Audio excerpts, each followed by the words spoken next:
તો કેમ છો મિત્રો? જય દ્વારકાધીશ, જય મા મેલડી.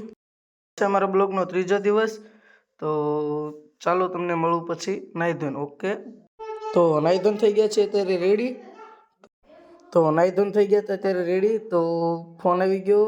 તો અમારી ગાડીમાં થઈ ગયું છે પંચર. તો અમે જાવી છીએ ગામ બાજુ. તો ગામમાં જઈને મળું. Okay, bye. તો હું મારી મંજિલે ન પહોંચ્યો એ પહેલાં પેટ્રોલ ખૂટી ગયું આમાં. ये सब क्या देखना पड़ रहा है? अच्छा है मैं अंधा हूँ. તો આપણે जुगाड़ કરીને પહોંચી ગયા તો ગામમાં. તો આપણી ગાડીમાં થતું હતું પંચર. તો આ ભાઈ કે હવે અમે જાવી ઘરે. તો એ ભાઈ તો વહી ગયા ઘરે. તો આપણે હવે પંચરની વાટે છે. પંચર થાય એટલે આપણે પણ જાશું ઘરે. તો આપણી ગાડીમાં થઈ ગયું છે પંચર. તો હું મારો ભાણો જાય છે ત્યારે ઘરે તરફ. તો હું તમને પછી મળું. Okay, bye. તો કેમ છો મિત્રો? જો આમ લાકડા કાપા આવી ગયા છે. જો अरे कहना क्या चाहते हो? મને એવું લાગતું નથી કે આ ભાવમાં આ બધું ભેગું થાય એમ. પ્રભુ આ જન્મમાં તો આ ભીતનું ભેગું થાય એમ લાગતું નથી મને.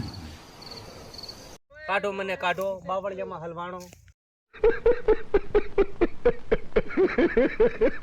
તો કેમ છો મિત્રો? આજનો બ્લોગ પસંદ આવ્યો હોય તો લાઈક, ફોલો એન્ડ સબસ્ક્રાઈબ કરતા જજો. અને અત્યારે છે એ જોવો અમે નદીના કાંઠે, કારણ કે ભાઈની રીલ શૂટ કરવા આવ્યા હતા.